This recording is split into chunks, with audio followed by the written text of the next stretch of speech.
Welcome to GDR news. బులెటిన్ల ముందుగా headlines. Somnath ఆలయంలో ప్రధాని మోడీ ప్రత్యేక పూజలు.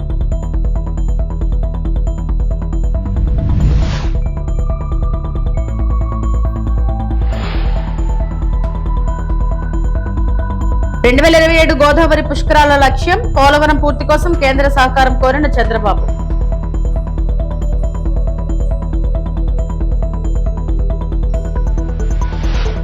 తమిళనాడు అసెంబ్లీలో సీఎం విజయ్ ప్రమాణ స్వీకారం, పెరంబూర్ ఎమ్మెల్యేగా కొనసాగింది.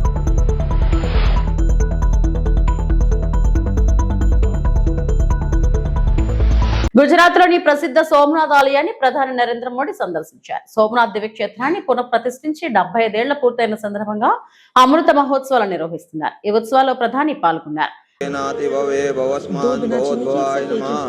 वामदेवाय नमो, ज्येष्ठाय नमः, श्रेष्ठाय नमः, रुद्राय नमः. पश्येम स्वबीर्यजत्राः स्थिरैरङ्गैः सुष्ठुवागुंसस्तनु वीर्यसेम हि देव हितञ्जदायुः शतमिन्नु शरदो अन्ति देवाजत्रा नश्चक्र जरशन्तनूनाम पुत्रासो जत्र पितरो भवन्ति मानो मध्यारीरिखतायुर्गन्धो आदितिर्द्यौरादितिरन्तरिक्ष आयुगुफितारिखत शम्भ सदाशिवाय नमः, रुद्राय नमः. दधिस्नानं समर्पयामि. ओम मधुवातारितायते मधुक्षरन्ति सिन्धवः जो निरिन्द्राय त्वा जुष्टतमं शर्करा स्नानान्ते शुद्धोदकस्नानम् आचमनीयं समर्पयामि. ओम नमस्ते रुद्रमन्यौतोतैखवे नमः. बाहुभ्यामुतते नमः. जाते रुद्रशिवा तनूरघोरा पापकाशिनी तया नत्तन्वा सन्तमया गिरिशन्ता विजाकशीः जामिखों गिरिशन्तास्ते बिभृगतवे शिवाङ्गिरित्रताङ्कुरुमाय गोषेः पुरुखं जगता शिवेन च त्वा गिरिशाच्छावदामसि यथा नः सरमिज्झागादयस्मगोषुमनाशता अद्योचदयुक्ता प्रथमो दैवो भीककाहि च सर्वाञ्जं भयं सर्वाच्च धातु धान्यो ये पराष्ट शान्तिर्भवतु अमृताभिषेकोस्तु. हर हर महादेवा. ओम पया पृथिव्यां पयो खदिगुपयो दिव्यन्तरिक्षे पयोधा आचमनीयं समर्पयामि. दधिस्नानं स्वस्य वाजिनः सुरभिनो मुखाकर्पण आयुगुफितारिखत शम्भ सदाशिवाय नमः, रुद्राय नमः. दधिस्नानं समर्पयामि. ओम मधुवातारितायते मधुक्षरन्ति सिन्धवः जो निरिन्द्राय त्वा जुष्टतमं शर्करा स्नानान्ते शुद्धोदकस्नानम् आचमनीयं समर्पयामि. ओम नमस्ते रुद्रमन्यौतोतैखवे नमः. बाहुभ्यामुतते नमः. जाते रुद्रशिवा तनूरघोरा पापकाशिनी तया नत्तन्वा सन्तमया गिरिशन्ता विजाकशीः जामिखों गिरिशन्तास्ते बिभृगतवे शिवाङ्गिरित्रताङ्कुरुमाय गोषेः पुरुखं जगता शिवेन च त्वा गिरिशाच्छावदामसि यथा नः सरमिज्झागादयस्मगोषुमनाशता अद्योचदयुक्ता प्रथमो दैवो भीककाहि च सर्वाञ्जं भयं सर्वाच्च धातु धान्यो ये पराष्ट शान्ति. ఆంధ్రప్రదేశ్ ముఖ్యమంత్రి నారా చంద్రబాబు నాయుడు ఢిల్లీలో కేంద్ర జలశక్తి మంత్రి సిఆర్ పాటిల్ తో భేటీ అయ్యారు. ఈ సందర్భంగా పోలవరం ప్రాజెక్ట్స్ కు సంబంధించిన కీలక సమస్యలను పరిష్కరించాలని కేంద్ర మంత్రిని సీఎం కోరారు. 2027 గోదావరి పుష్కరాల నాటికి పోలవరం ప్రాజెక్టు పూర్తి చేయాలనే లక్ష్యంతో కేంద్రం పూర్తి సహకారం అందించాలని విజ్ఞప్తి చేశారు.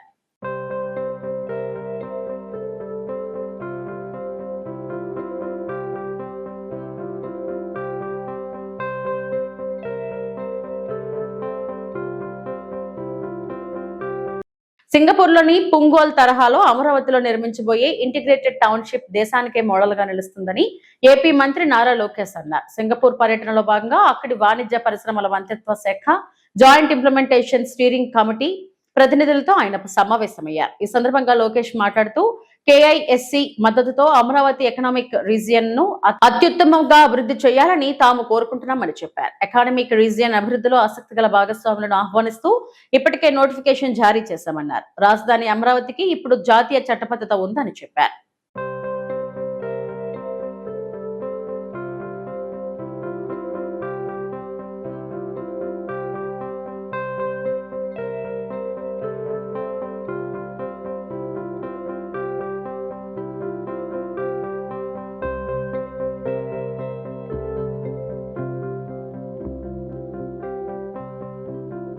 తమిళనాడు ముఖ్యమంత్రి సి జోసెఫ్ విజయ్ సోమవారం చెన్నై సచివాలయంలో తమిళనాడు అసెంబ్లీ సభ్యుడిగా ప్రమాణ స్వీకారం చేశారు.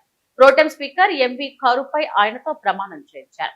విజయ్తో పాటు తమిళగ వెట్రి కజగం పార్టీకి చెందిన ఇతర ఎమ్మెల్యేలు కూడా అసెంబ్లీ సభ్యులుగా ప్రమాణ స్వీకారం చేశారు. ఇటీవల తమిళనాడు 13వ ముఖ్యమంత్రిగా బాధ్యతలు స్వీకరించిన విజయ్ తిరుచిరాపల్లి ఈస్ట్ ఎమ్మెల్యే పదవికి రాజీనామా చేశారు. ఇకపై పెరంబూరు నియోజకవర్గం ఎమ్మెల్యేగా కొనసాగనున్నారు.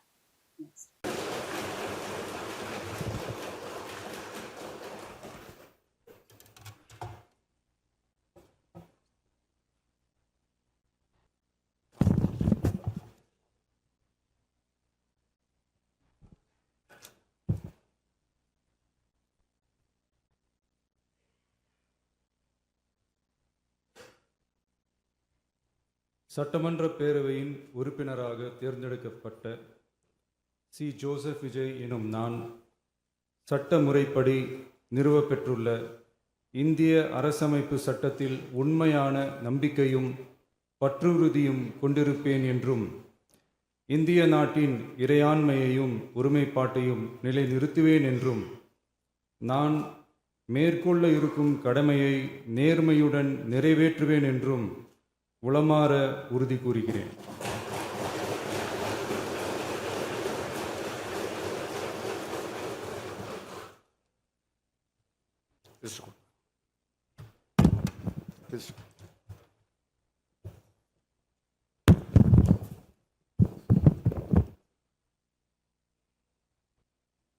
ముఖ్యమంత్రి చంద్రబాబు అంటే వెన్నుపోటుకు కేర్ ఆఫ్ అడ్రస్ అని విమర్శించారు వైఎస్ఆర్సీపీ అధికార ప్రతినిధి వంగవీటి నరేంద్ర. మెడికల్ కాలేజీలను తన బినామీలకు దోచిపెడుతున్నారు. పీపీపీ పద్ధతిలో ప్రైవేట్ పరం చేయడం అభివృద్ధి అని ప్రశ్నించారు. అమరావతిలో అర్థాలకు పెట్టే ఖర్చుతో మెడికల్ కాలేజీలు పూర్తయ్యేవని చెప్పుకొచ్చారు. వైఎస్ఆర్సీపీ అధికార ప్రతినిధి వంగవీటి నరేంద్ర తాజాగా మీడియాతో మాట్లాడారు. ఏ విధంగా నాశనమైంది రవీంద్ర గారు, నేను అడుగుతున్నాను మిమ్మల్ని. 5 సంవత్సరాల్లో 2 సంవత్సరాల పాటు ఎన్నో సందర్భాల్లో మేము చెప్పడం జరిగింది. ఒక మండలం కాదు, ఒక జిల్లా కాదు, ఒక రాష్ట్రం కాదు, ఒక దేశం కాదు, ప్రపంచం మొత్తం తల్లకిందులైపోయే పరిస్థితుల్లో కరోనా అనేటువంటి విపత్తులో చాలామంది ఎన్ని రకాలుగా ఇబ్బందులు పడ్డారు, ఏం చేయాలో తెలియక అయోమయం పరిస్థితుల్లో ఉంటే ఆ 2 సంవత్సరాలు తీసేగా మిగిలిన 3 సంవత్సరాల్లో జగన్మోహన్ రెడ్డి గారు ఏదైతే మేనిఫెస్టో ఆయన మాట ఇచ్చారో ప్రజలకి, నేను ఇవి చేసి చూపిస్తాను, ఇవి మీకు అందుబాటులో ఉండేటట్టు చేస్తాను అని చెప్పిన ప్రతి ఒక్క మాట ఆయన తూచా తప్పకుండా పాటించింది కాకుండా మేనిఫెస్టోలో లేని వాటిల్ని కూడా ప్రజలకి ఎన్నో సంక్షేమ పథకాలు అందజేసింది కాకుండా, మీరు అంటున్నారు కదా రాష్ట్రం నాశనం అయిపోయిందని. నాకు తెలిసినటువంటి కొన్ని విషయాలు నేను చెప్తా. 4 పోర్టులు తీసుకురావడం అంటే నాశనమా? 10 హార్బర్లు తీసుకురావడం నాశనమా? 17 మెడికల్ కాలేజీలు తీసుకురావడం నాశనమా? చదువు గురించి 45,000కు పైగా ప్రభుత్వ పాఠశాలని నాడు నేడులో బాగు చేసి పిల్లలందరూ కూడా మంచి చదువు అందాలని చెప్పని ఇంగ్లీష్ మీడియంని ఇంట్రడ్యూస్ చేయటం నాశనమా? రైతు భరోసా కేంద్రాలు పెట్టడం నాశనమా? ప్రైమరీ హెల్త్ సెంటర్లు ప్రతి ఒక్క మండలంలో కూడా ఉండే విధంగా ఉండటం నాశనమా? ఏం మాట్లాడుతున్నారు మీరు? జిల్లా కేంద్రమైన కర్నూలుకు ప్రయాణికుల సౌకర్యార్థం ఎమ్మెక్నూరు నుంచి బస్సుల సంఖ్య పెంచాలని కాంగ్రెస్ పార్టీ నేతలు ఆర్టీసీ డిపో మేనేజర్ మద్దిరెడ్డి నాయుడుకు వినతి పత్రం అందజేశారు. ఈ సందర్భంగా నియోజకవర్గ కోఆర్డినేటర్ కాసిం వలి మాట్లాడుతూ ఉదయం సాయంత్రం వేళల్లో బస్సులు సమయానికి లేక ప్రయాణికులు తీవ్ర ఇబ్బందులు పడుతున్నారని తెలిపారు. కర్నూలు, గూడూరు, మంత్రాలయం, మాధోని, కోసిగి, ఉరుకుంద, పత్తికొండ, ఐజీ రూట్లలో బస్సుల కొరత వల్ల ప్రయాణికులు బస్టాండ్లలో గంటల తరబడి వేచి చూస్తున్నారని చెప్పారు. కొన్ని చోట్ల ఆర్టీసీ బస్సులు స్టాపింగ్ ఉన్నా ఆపడం లేదని ఆరోపించారు. రోజు వేలాది మంది కర్నూలుకు రాకపోకలు చేస్తున్న నేపథ్యంలో బస్సుల సంఖ్య పెంచాలని డిమాండ్ చేశారు. అలాగే బస్టాండ్లో ఫ్యాన్లు, మరుగుదొడ్లు, త్రాగునీటి సౌకర్యాలు కల్పించాలని కోరారు. దీనిపై స్పందించిన డిపో మేనేజర్ ప్రయాణికులకు ఇబ్బంది లేకుండా చర్యలు తీసుకుంటామని హామీ ఇచ్చారు. దాదాపు పొద్దున్న టైంలో సార్ 8 గంటల నుంచి 7 గంటల నుంచి 10 గంటలకు 200 మంది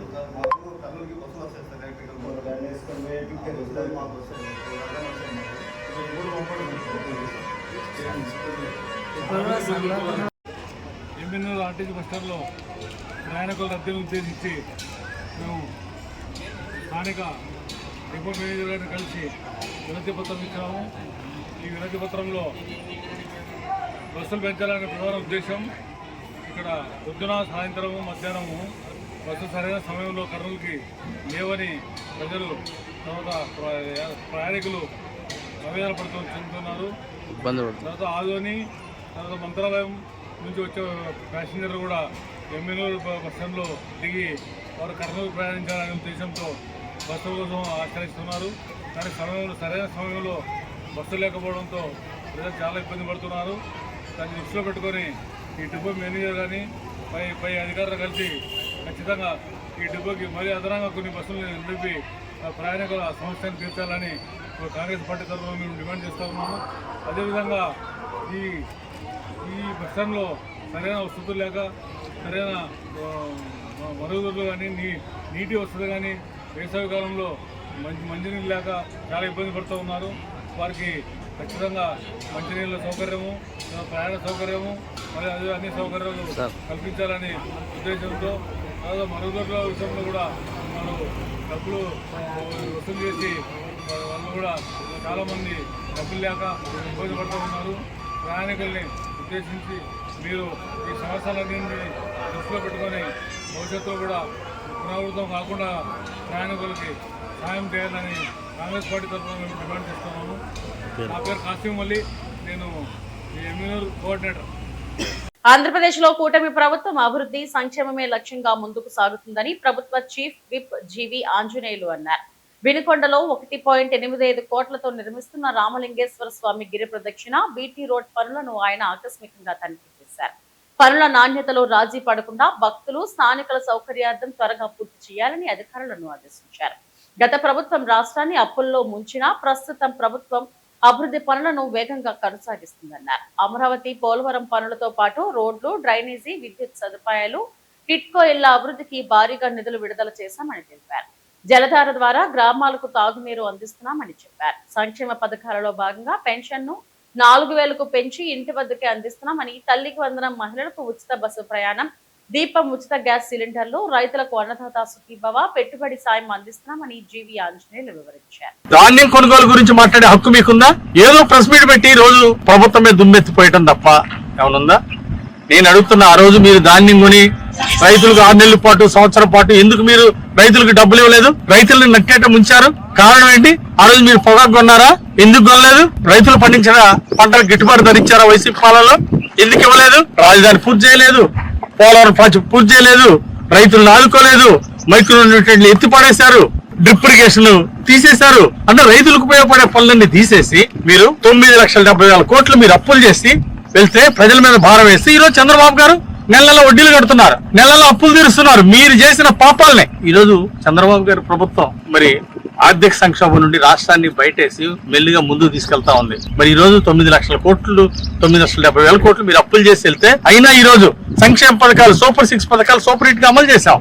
70,000 కోట్లు ఖర్చు పెట్టాం. దీని గురించి మీరు ఎందుకు మాట్లాడు? సంవత్సరానికి 250 రూపాయలు పెంచిన మీరు 5 ఏళ్ల పాటు 1,000 రూపాయలు పెంచడానికి 5 సంవత్సరాలు పట్టింది మీకు. కానీ మేము మొదటి నెల నుండే చంద్రబాబు నాయుడు గారు 3,000 పెన్షన్ 4,000 చేశారు. దాని గురించి ఎందుకు మాట్లాడరు మీరు?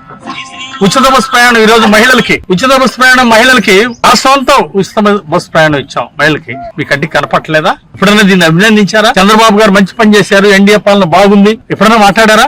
పవన్ కళ్యాణ్ గారు పల్లె పండుగ పేరుతో గ్రామ సేవలు అభివృద్ధి చేస్తే దాని గురించి ఏ రోజన్నా అభినందించారా మీరు? ధాన్యం కొనుగోలు చేసి 6 నెలలు, సంవత్సరం పాటు రైతులకు డబ్బులు ఇవ్వకుండా ఏడిపించినటువంటి మీరు ఈ రోజు ధాన్యం కొంటలేదు, అది కొంటలేదు, ఇది కొంటలేదు అంటారా? గత 5 ఏళ్ల వైసీపీ పాలన కంటే ఈ రోజు రెట్టింపు కొన్నాం. రైతుల దగ్గర ధాన్యం కొనుగోలు చేసాం. మొక్కజొన్నకి గిట్టుబాటు ధర ఇమ్మని చెప్పేసి ఈ రోజు కన్సర్న్ కంపెనీలతో కూడా ప్రభుత్వం చర్చలు జరుపుతా ఉంది. కేంద్ర ప్రభుత్వానికి లెటర్ రాయడం కూడా జరిగింది, కేంద్ర ప్రభుత్వం సహకరించమని చెప్పేసి. ఈ రోజు రైతులు మైక్రో న్యూట్రియెంట్లు ఉచితంగా ఇస్తున్నాం, రైతులకు డ్రిప్ ఇరిగేషన్ 90% సబ్సిడీతో ఇస్తున్నాం, SC/STలకు ఉచితంగా డ్రిప్ ఇరిగేషన్ ఇస్తున్నాం. మీరు ఎందుకు చేయలేకపోయారు? శ్రీ బీరప్ప కామరాతి కళ్యాణ మహోత్సవంలో పాల్గొన్న ఎమ్మెల్యే దొంతి మాధవరెడ్డి నర్సంపేట దుగ్గొండి మండలం మారిపల్లి గ్రామంలో గొల్ల కురుమల ఆరాధ దైవం శ్రీ బీరప్ప కామరాతి కళ్యాణ మహోత్సవంలో ముఖ్య అతిథిగా నర్సంపేట ఎమ్మెల్యే దొంతి మాధవరెడ్డి పాల్గొని ప్రత్యేక పూజలు నిర్వహించారు. కార్యక్రమంలో గ్రామ సర్పంచ్, మండల కాంగ్రెస్ పార్టీ నాయకులు, వివిధ గ్రామాల సర్పంచులు, గ్రామ కాంగ్రెస్ పార్టీ నాయకులు, గొల్ల కురుమ కులస్తులు తదితరులు పాల్గొన్నారు.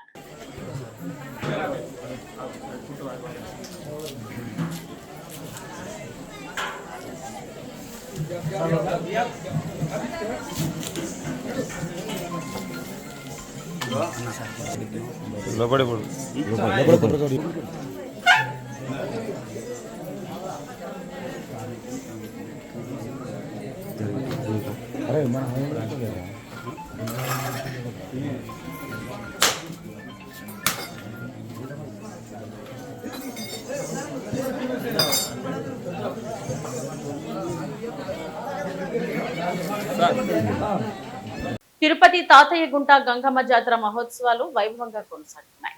ఈ సందర్భంగా శ్రీ రమ్యానంద భారతి స్వామిని ఆధ్వర్యంలో శ్రీ శక్తి పీఠం ఆలయం తరఫున గంగమ్మ తల్లికి భక్తి శ్రద్ధలతో సారె సమర్పించారు. ప్రత్యేక పూజలు నిర్వహించి జాతర విజయవంతం కావాలని ప్రార్థించారు.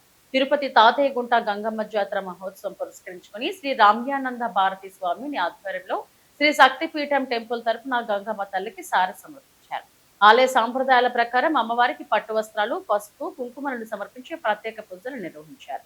అనంతరం జాతర మహోత్సవాలు విజయవంతంగా కొనసాగాలని ప్రార్థించారు. ఈ కార్యక్రమంలో భక్తులు, మహిళలు, ఆలయ ప్రతినిధులు పాల్గొన్నారు. ఈ సంవత్సరం కూడా మన వాళ్ళందరితో కలిసి అమ్మవారికి సారె తీసుకురావటం జరిగింది. ధర్మ సంస్థాపనార్థాయ సంభవామి యుగే యుగే అన్నట్లుగా ప్రతి యుగంలోనూ అధర్మం పెచ్చురినప్పుడు దైవం ఒక రూపాన్ని ధరించి దుష్ట శిక్షణ, శిష్ట రక్షణ చేస్తుంది. ఇక్కడ గంగమ్మ తల్లిగా పరమేశ్వరుడు వెంకటేశ్వరుని యొక్క సోదరిగా అమ్మవారు అవతరించి అధర్మం అనేటువంటిది రూపమాపటం కోసం ఇక్కడ స్థిర నివాసం ఏర్పరచుకున్నది గంగమ్మ తల్లి. ఆ అమ్మవారిని ఈ జాతర సందర్భంగా అమ్మవారికి ప్రత్యేక పూజలు చేసి లోకశాంతి, దేశక్షేమము, రక్షణ అనేటువంటి సంకల్పం చేయటం జరిగింది. చాలా అద్భుతంగా ఏర్పాట్లన్నీ కూడా నిర్వహణ చేశారు. మన టెంపుల్ చైర్మన్ గారు, ఈవో గారు ప్రభుత్వ సహాయంతో భక్తులకు ఎటువంటి ఇబ్బందులు లేకుండా చక్కటి సదుపాయాలతోటి అన్నీ కూడాను ఇక్కడ ఏర్పాట్లు చేయటం జరిగింది. ఆ అమ్మని అందరూ కూడా బాగుండాలి అని ప్రత్యేకంగా ప్రార్థనలు చేయటం జరిగింది. స్వస్తి.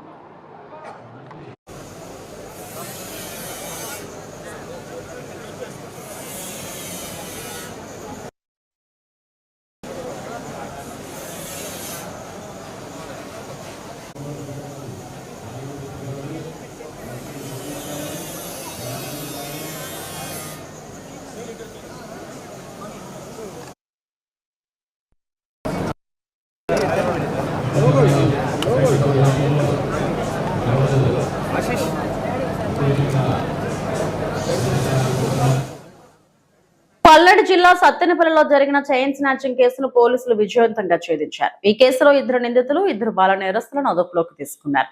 పోలీసుల వివరాల ప్రకారం ఓ మహిళ మెడలో ఉన్న బంగారు తాలిబొట్టును అపహరించిన ఘటనపై కేసు నమోదు చేసి దర్యాప్తు చేపట్టారు. సీసీటీవీ దృశ్యాలు, సాంకేతిక ఆధారాల సహాయంతో నిందితులను గుర్తించి పట్టుకున్నారు. నిందితుల నుంచి సుమారు 1.33 లక్షల విలువైన 13.88 గ్రాముల బంగారు ఆభరణాలు, అలాగే hero Splendor plus motor cycle ను స్వాధీనం చేసుకున్నారు. ఈ కేసును ఛేదించడంలో పవన్ కుమార్ నేతృత్వంలోని పోలీసు బృందం కీలక పాత్ర పోషించింది. హెడ్ కానిస్టేబుల్ ఏవి ఆంజనేయులు, కానిస్టేబుల్ కె రాజు సేవలను అధికారులు అభినందించారు. ప్రజలు అప్రమత్తంగా ఉండి అనుమానాస్పద వ్యక్తులపై వెంటనే పోలీసులకు సమాచారం ఇవ్వాలని అధికారులు సూచించారు. నేరం జరిగిన ప్రదేశానికి సమీపంలో నేరస్తుల యొక్క సంచారం ఏదైతే ఉందో అవి వచ్చినటువంటి సీసీటీవీ ఫుటేజీల ఆధారంగా నేరస్తుల్ని గుర్తించి వారిని ఈ రోజున ఉదయం సత్తెనపల్లిలో గడియార సమూహ సెంటర్లో గుర్తించి వారిని అందరిని కూడా అదుపులోకి తీసుకొని విచారించడం జరిగింది. విచారించిన తర్వాత వారి వద్ద నుంచి చోరీకి గురి కాబడినటువంటి 1 కేజీ 400 గ్రాముల వెండి ఆభరణాలని స్వాధీనం చేసుకున్నాము. దానితో పాటుగా ఈ యొక్క నేరం చేయడానికి ఉపయోగించినటువంటి ఒక మోటార్ సైకిల్, అదే విధంగా ఆ యొక్క షట్టర్ తాళాలు పగలగొట్టడానికి ఉపయోగించినటువంటి గడ్డపారను కూడా స్వాధీనం చేసుకోవడం జరిగింది. ఈ నేరంలో ముఖ్యంగా 2 పెద్దవాళ్ళు, 2 చట్టంతో విభేదించినటువంటి బాలురు, అంటే మైనర్స్ 2 పార్టిసిపేట్ చేయడం జరిగింది. ఆ 2 మైనర్స్ లో కూడా ఒకరు గతంలో ఒక 3 నేరాలలో పాల్గొని వారిని జువెనైల్ బోర్డు ముందు ప్రొడ్యూస్ చేయటము, హోంకు పంపించినటువంటి బాలుడు, ఇంకొక కొత్త బాలుడు ఈ నేరంలో పాల్గొన్నారు. దీంట్లో ముఖ్యంగా ఎవరైతే 2 పెద్దవాళ్ళు ఉన్నారో షేక్ హుస్సేన్ షరీఫ్ అలియాస్ చోటు, ఇతను ఒక మెకానిక్ షాప్ రన్ చేస్తూ ఉంటాడు. దానితో పాటుగా 2వ వ్యక్తి నల్లగట్ల శివయ్య. వీళ్ళిద్దరు కూడా సత్తెనపల్లి పట్టణానికి సంబంధించినటువంటి వాళ్ళే. వీళ్ళిద్దరూ క్రికెట్ బెట్టింగ్స్ లో అప్పులు చేసి పెట్టడము, అప్పులు ప్రెజర్ ఎక్కువ కావటము, దానితోటి ఆ అప్పులు తీర్చడానికి వేరే మార్గం లేకపోవడంతో ఆల్రెడీ కొంత నేర స్వభావం కలిగినటువంటి ఈ బాలురు ఎవరైతే ఉన్నారో వారిద్దరిని కూడా వారు ఒక టీమ్ గా తయారయ్యి వీరు ఈ యొక్క నేరం చేయటానికి, ఈ యొక్క దొంగతనం చేయటానికి ప్లాన్ వేసుకొని ప్రణాళికాబద్ధంగా ఆ యొక్క గడ్డపార తీసుకొని జనసంచారం లేనటువంటి సమయంలో వెళ్ళి ఆ షట్టర్ని పగలగొట్టి దాని లోపల ఉండేటటువంటి వెండి ఆభరణాలని దొంగతనం చేయడం జరిగింది.